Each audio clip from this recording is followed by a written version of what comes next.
सर्वांना नमस्कार आणि good morning. Arjun Mayuri love स्टोरीजचे 60 भाग यापूर्वीच अपलोड केलेले आहेत. कृपया ते सर्व भाग ऐकण्यासाठी आपल्या चॅनलला भेट द्यावी.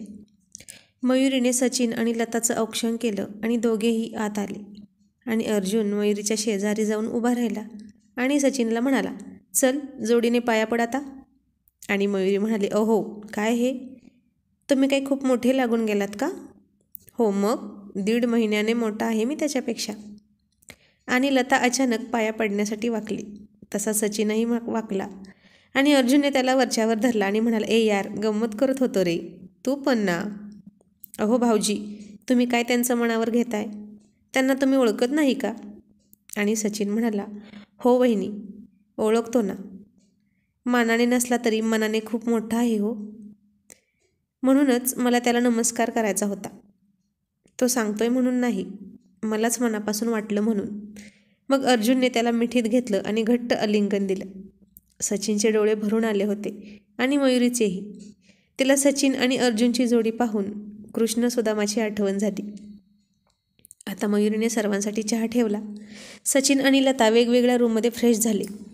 आता अर्जुन आणि मयुरी किचनमध्ये होते आणि मयुरी म्हणाली, अहो मगाच्यापासून मी विचारीन म्हणते, पण तुम्ही मला सारखं गप्प करताय. सांगा ना काय झालंय? सचिन भाऊजी आता इथे कसे काय? काय झालंय तरी काय? आणि ते दोघेही इतके नर्वस का दिसतात? आणि अर्जुन म्हणाला, सांगतो तुला सगळं नंतर, आत्ताच हा विषय नको काढूस. त्यांनी ऐकलं तर ते दोघेही खूप नाराज होतील. असं म्हणून अर्जुन तिला म्हणाला. आता मयुरीने जेवणसुद्धा बनवलं. मात्र अजूनही लता काहीशी संकोचून तशीच एका बेडरूममध्ये बसली होती, नर्वस होऊन. आणि सचिन दुसऱ्या बेडरूममध्ये, तोही खूप नर्वस होता. आता कसंबसं त्या दोघांना जेवण घातलं. सगळ्यांचं जेवण झालं आणि अर्जुन मयुरीला म्हणाला, तू आणि लता वहिनी आपल्या बेडरूममध्ये झोपा, मी आणि सचिन दुसऱ्या बेडरूममध्ये झोपतो. आणि मयुरी ठीक आहे असं म्हणाली. लताची आणि मयुरीची आधीची ओळख नव्हतीच, त्यामुळे लता मोकळेपणाने मयुरीशी बोलतच नव्हती. मयुरीनेही तिला जास्त काही न विचारता झोपू दिलं, कारण ती खूप थकली आहे हे तिला समजलं होतं. लग्नाची दगदग खूप असते म्हणून तिला आरामाची गरज होती. मयुरीने तिला काहीही न विचारता झोपायला सांगितलं. इकडे अर्जुनने सुद्धा सचिनला आराम करायला सांगितलं. आणि सचिन म्हणाला, अर्जुन मला तुझ्याशी काही बोलायचं आहे. आणि अर्जुन म्हणाला, आता तुम्ही झोपा ना वरदेव, दमला आहेस ना खूप. पण सचिन पुन्हा म्हणाला, ऐक ना यार. आणि अर्जुन मुद्दाम म्हणाला, हे बघ मला माहीत आहे तुला काय बोलायचं आहे ते, पण आत्ताच तुला लताकडे जाता येणार नाही. थोडा धीर धर, आजच लग्न झालं आहे ना, आजच हनीमून साजरा करावा असं काही नसतं रे. आणि मी तर 8 दिवसांनी हनीमून साजरा केला होता रे. आणि हनीमूनचा उल्लेख होताच सचिनचा काही वेळापूर्वी पडलेला चेहरा लगेच खुलला आणि हळद लावताना तिचा झालेला स्पर्श त्याला आठवला. आणि तो आता गालातल्या गालात हळूच हसत होता. त्याचे गाल लाजून लाल झाले होते. त्याच्या चेहऱ्यावर आलेलं तेज पाहून अर्जुन त्याला चिमटा काढत म्हणाला, सचिन अरे किती लाजतोस मुलीसारखा, तुझ्या बायकोपेक्षा तूच जास्त लाजतोस. मी पाहिलंय लग्नात, तिला हळद लावायची होती तेव्हा तू खूप लाजत होता. आणि सचिन म्हणाला, मग लाज वाटणारच ना, तू नव्हता का लाजत? मी नाही बाबा. आमची हेडंबा सारखी रुसून बसायची, तिला उचलून उचलून माझं शरीर बदर झालं होतं. त्यामुळे तिचा प्रेमळ पहिला स्पर्श मला नक्की कधी झाला हे सांगताच नाही येणार. त्यामुळे मला आता लाज वाटतच नाही, म्हणून तर इतका निर्लज्ज झालोय मी. पण माझं लाजळचं झाड खूप लाजतं. मयू आहे ना, अजूनही खूप लाजत असते. आणि मग मीही लाजून काय करू? दोघेही लाजत बसलो तर पाळणा कसा हलणार? आणि सचिन आता खूप खुल्ला होता. त्याची झोपच उडाली होती. नुसत्या हनीमूनच्या कल्पनेने त्याच्या शरीरभर रोमांच उसळले होते. आणि अर्जुन म्हणाला, नवरदेव चला झोपा आता, उरलेलं सगळं स्वप्नात बघा, आपण लवकरच तुमच्या मधुचंद्राचा मुहूर्त काढूया. आणि आता सचिन गालात हसत होता आणि थकल्यामुळे झोपी गेला. आता अर्जुन सोफ्यावर येऊन बसला हॉलमध्ये. तोही खूप दमला होता. त्याच्या चेहऱ्यावर थकवा जाणवत होता. आणि त्याचवेळी मयुरीही तिथे आली. त्याच्या शेजारी बसली आणि त्याच्या डोक्यावर हात ठेवून म्हणाली, अहो खूप दमला आहात ना आज? हो ग मयू, फार दगदग धावपळ झाली बघ आज. काही सांगाल का मला? आणि अचानक अर्जुन तिथून उठला आणि किचनमध्ये गेला. काहीही न बोलता. मयुरी त्याच्या मागे आली. अर्जुन पाणी पिला आणि पुन्हा सोफ्यावर येऊन बसला. मयुरी म्हणाली, मला का नाही सांगितलं पाणी? मी दिलं असतं ना. आणि अर्जुन कोरड्या आवाजात म्हणाला, कशाला? मी सांगितलेली कामं तुला आवडत नाहीत ना. आणि मयुरी शांत झाली. अर्जुनने फोन करून सांगूनही मयुरीने गृहप्रवेशाची तयारी केली नव्हती म्हणून तो नाराज झाला होता हे तिला समजलं. आणि ती म्हणाली, असं का बोलताय माझ्याशी? तुम्ही चिडलात का? तरी तो काही बोलेना. मग तो उठला आणि जायला निघाला. आणि तिने त्याचा हात पकडला आणि म्हणाली, अर्जुनराव, इतकं चिडलाय तुम्ही माझ्यावर? बोला ना. तरी तो काही बोलेना. आपल्या घरी कोणी हक्कानं आपुलकीनं यावं आणि आपण त्याचं स्वागत नीट नाही करावं, कसं दिसतं ते, असं तो मनात म्हणाला. आता तो पुन्हा उठला आणि म्हणाला, झोप आली आहे मला. आणि तो पुढे पुढे आता त्याच्या मागे मागे करत होती. आणि तीच त्याला म्हणाले, ठीक आहे, तुम्ही जर माझ्याशी बोलतणार नसाल तर मी आज दूधच पिणार नाही. आणि तो म्हणाला, कशी पित नाही तेच बघतो, नाक दाबून पाजीन. मयुरी गालात हसली आणि मनात म्हणाली, कितीही काहीही झालं तरी माझी काळजी करणं सोडणार नाहीत ते. आणि तीही निघाली झोपायला. मग त्यानं तिचा हात पकडला आणि म्हणाला, थांब, दूध पी आणि जा. आणि ती म्हणाली, कशाला करताय माझी इतकी काळजी? माझी काळजी असती तर खरं खरं सांगितलं नसतं का मला? किती कोड्यात बोलताय माझ्याशी? मग मी काय अर्थ घ्यायचा? तुला बरा नेहमी नेहमी एकच अर्थ सुचतो ग. आणि ती म्हणाली, तुम्ही चिडताय माझ्यावर, उलट मीच चिडलं पाहिजे तुमच्यावर, तुम्ही माझी अशी मस्करी केली म्हणून. आणि ती म्हणाली, तुम्ही असं का खोटं बोललात की मी लग्न करून आलो म्हणून? आधीच तुमच्या मागे मुली लागतात, मग मी काय अर्थ घ्यायचा?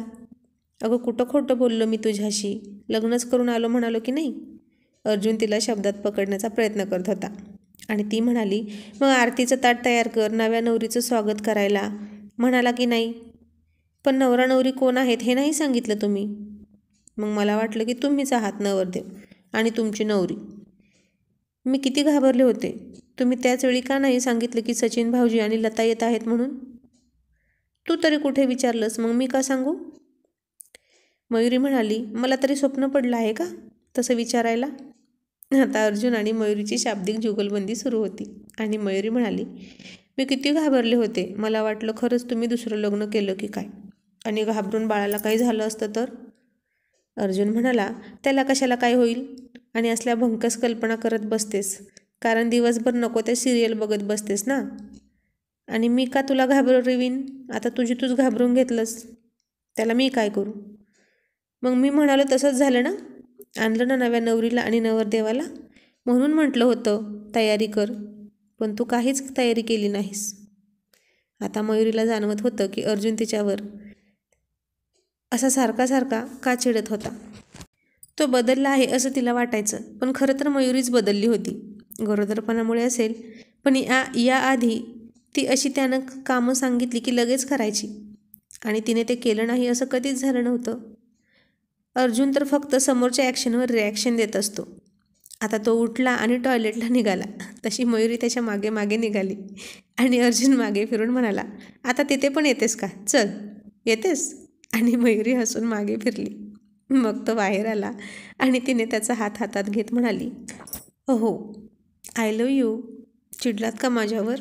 पण खरंच मला कल्पना असती ना ते दोघे येणार आहेत तर मी खूप छान तयारी केली असती, पण तुम्ही तसं बोलला आणि मी घाबरून गेले. अहो, मला खरंच वाटलं की तुमचंच लग्न झालं आहे, अशी ती गाल फुगवून म्हणाली. वेडी आहेस का गं तू? असं कसं करेल मी लग्न? तुझा ना हा जास्त टी व्ही बघण्याचा परिणाम आहे. तो टी व्हीच फोडून टाकतो पहिला. अजूनही बघतेस ना दिवसभर? आणि मयुरी खाली मान घालून बसली. आणि मी खरंच लग्न करून आलो असतं तर ग, काय केलं असतंस तू? अर्जुन म्हणाला. करूनच बघा तुम्ही, माझ्यासारखी मिळाली तर खरं. जास्त भाव खाऊ नकोस. आत्ता म्हटलं तरी तुझ्यासारख्या 56 मुलींची लाईन लावीन. पण तूच. आता मला दुसरं कोणीही नको, अगदी स्वर्गातील अप्सरा आली तरीसुद्धा. पण मयुरी म्हणाली, आता मी सुद्धा तो विचार कधीच करणार नाही, कारण तुम्ही कधीच दुसरं लग्न करणार नाही. आणि ती त्याच्या मिठीत शिरली. त्यांचं भांडण म्हणजे अळवावरचं पाणी, जास्त काळ टिकणं शक्य नव्हतं. त्यानं तिला दूध पाजलं आणि तसाच तिच्या मांडीवर सोफ्यावर झोपला. ती त्याच्या दाट काळ्याभोर काहीशा कुरळ्या केसात प्रेमाने हात फिरवत होती.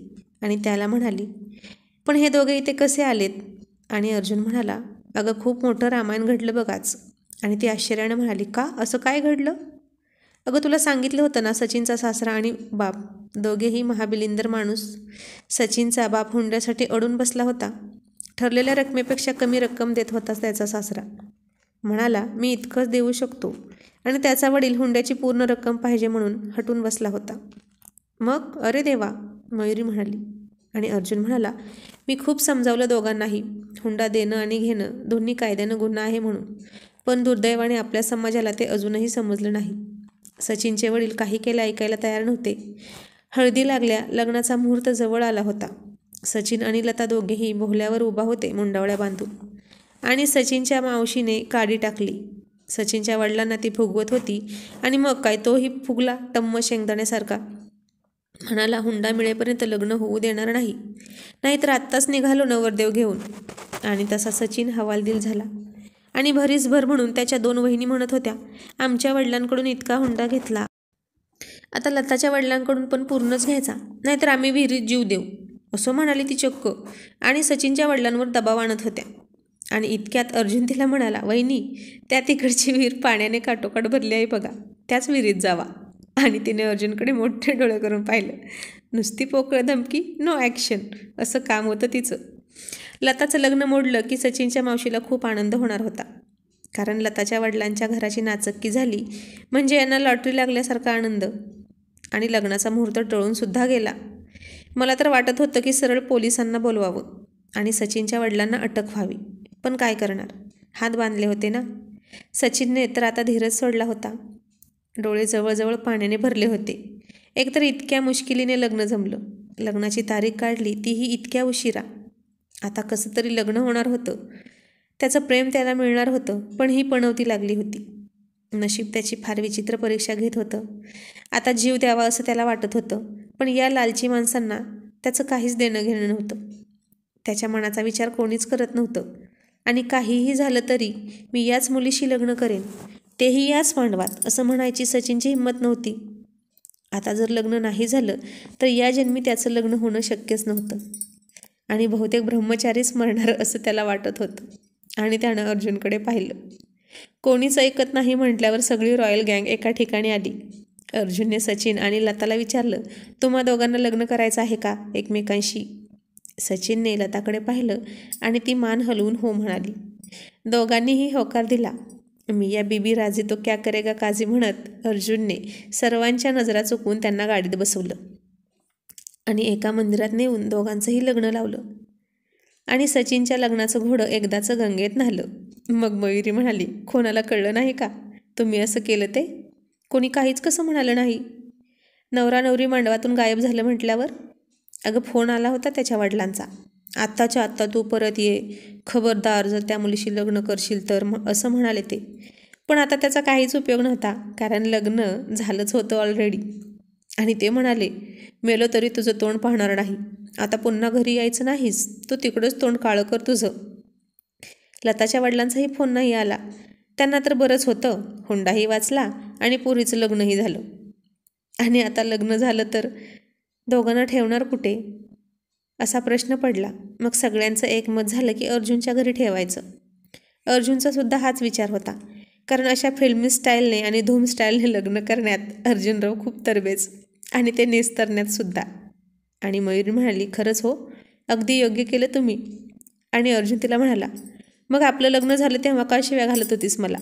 निर्लज्ज निर्लज्ज असं म्हणत होतीस की मला तू? आणि मयुरी म्हणाली, ते काय, तुम्ही आताही आहातच की, निर्लज्ज कुठले, असं म्हणून मयुरी हसली आणि म्हणाली, अहो पण पुढे काय? नाही म्हणजे माझी काहीच हरकत नाही, ते दोघे इथे कितीही दिवस राहिले तरी, पण त्यांचे घरचे त्यांना स्वीकारतील का हो? आणि अर्जुन म्हणाला, बघू, पण शक्यता तर कमीच वाटते. फार विचित्र आहेत बघ त्या दोघांचेही घरचे. आणि असं म्हणून तो तिला म्हणाला, चल आज मीही खूप थकलोय, झोपूया. आणि सवयीप्रमाणे तो त्यांच्या बेडरूममध्ये निघाला. आणि मयुरीने त्याला अडवलं आणि म्हणाले, अहो अर्जुनराव, कुठे निघालात? का गं, झोपायला? झोप आली ना खूप, असं तो म्हणाला. आणि ती म्हणाली, अहो आता इकडे लता आणि मी झोपणार ना, तुम्ही जावा तिकडे झोपा. आणि तो तिला मिठी मारत म्हणाला, मला कशी झोप येईल गं तुझ्याशिवाय? मग ती म्हणाली, मग त्याला एक पर्याय आहे की, काय? झोपू दे त्या दोघांना एकत्र त्या बेडरूममध्ये, आपण आपल्या बेडरूममध्ये. हो गं, त्यांची सुहागरात झालीच पाहिजे ना आता, नाहीतर एवढी धावपळ करून काय उपयोग. पण आज मात्र असंच वेगवेगळे झोपावे लागेल आपल्याला. आणि अर्जुन जीवावर आल्यासारखं सचिनसोबत झोपला. आणि पहाटे पहाटे सचिनला कसल्या तरी विचित्र स्पर्शाने जाग आली. त्याला त्याच्या अंगावर ओझं वाटायला लागलं. सचिनला आता हलताही येईना आणि त्यानं डोळे उघडले तर अर्जुन रोज मयुरीला पाठीमागून घट्ट मिठी मारत झोपतो तसा सचिनला मिठी मारून झोपला होता. आणि तेही अर्जुनने एक अख्खा पाय पाठीमागून सचिनच्या अंगावर टाकला होता. जवळजवळ अर्जुन अर्धा सचिनच्या अंगावर होता. आणि पहाटेच्या साखेर झोपेत अर्जुनला मयुरी जवळ आहे, त्याच्या मिठीत आहे असं स्वप्न पडलं. आणि तो मयुरीच्या अंगावरून, छातीवरून, पोटावरून हात फिरवतोय असं त्याला वाटत होतं. आणि स्वप्नात म्हणत होता, आय लव्ह यू मयू. तो तिच्या सर्व शरीरावरून हळूवार खूप प्रेमाने स्पर्श करत होता. आणि आता तो मयुरीचा किस घ्यायला गेला आणि सचिनची मिशी त्याला टोचली. आणि अर्जुनने खाडकन डोळे उघडले. आणि सचिनने सुद्धा.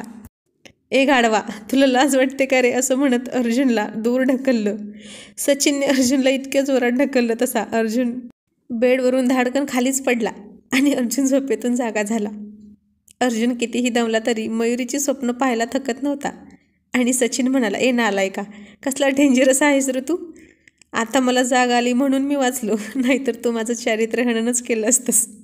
आणि अर्जुन डोकं खाजवत ओशाळागत करत हसत म्हणाला, सचिन सॉरी अरे, मला वाटलं मयूच आहे शेजारी. अरे पण सावट माणसा, आपण बाईच्या अंगावर हात टाकलाय की पुरुषाच्या, हे पण तुला समजत नाही का. अरे झोपेत होतो ना मी, सॉरी म्हणालो ना.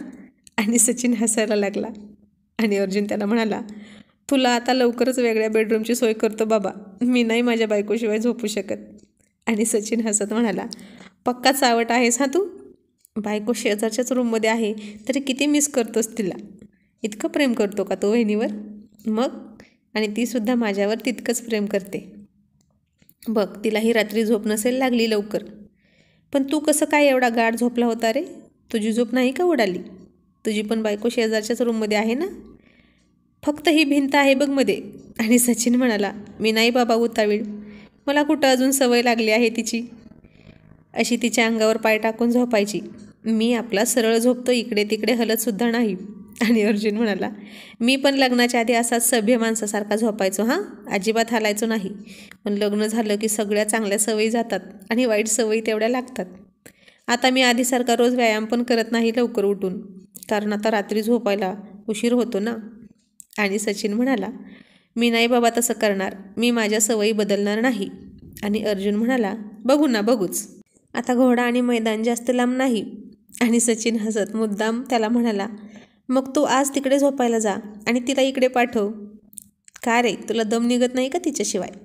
अर्जुन त्याला चिडवत म्हणाला, सिजेपर्यंत दम निघतो पण निवेपर्यंत निघत नाही म्हणतात ना, ते हेच. आणि दोघेही खूप हसायला लागले. आणि तू काढला होतास का दम निवेपर्यंत, सचिन म्हणाला. आणि अर्जुन म्हणाला, तेव्हाच काय, लग्नाला इतकी वर्ष होऊनसुद्धा मला आत्ताही धीर धरवत नाही तिच्याशिवाय. माझी मयू आहेच इतकी स्वीट, तिला बघितलं की राहवतच नाही मला. आता अर्जुन पुन्हा तिची स्वप्न पाहत होता आणि तो गालात हसायला लागला. आणि पुन्हा बेडवर येऊन त्याने सचिनला पाठीमागून घट्ट मिठी मारली. सचिन हसून म्हणाला, अर्जुन सोड ना. मी नाही जा, असं म्हणत अर्जुनने अजूनच घट्ट मिठी मारली. आणि त्याने सचिनला गुदगुल्या करायला सुरुवात केली. सचिन हसत म्हणाला, किती नालायक आहेस रे तू, किती चावटपणा करशील. आता तूही नालायक होशील बघ, माझ्यासारखाच चावटपणा करायला लागशील. एकदा का तुझ्या तोंडाला रक्त लागलं की जीभ चाटत बसशील आणि मग कळेल की मिठीत कोणीतरी असल्याशिवाय झोपच येत नाही. आज ती नाही तर तुझा नंबर. आणि सचिनला अर्जुनच्या लग्नाच्या आधी कॉलेजच्या दिवसात ते बरेच वेळा असे एकत्र झोपलेले आठवत होतं. तेव्हा तर अर्जुन हलायचा सुद्धा नाही जागेवरून रात्रभर. आणि खरंच लग्न झाल्यावर सवयी बदलतात हे खोटं नाही. मग मलाही अशी सवय लागेल, त्यापेक्षा आत्ताच ही सवय लावून घेतो, असं म्हणून तोही अर्जुनला मिठी मारून झोपला.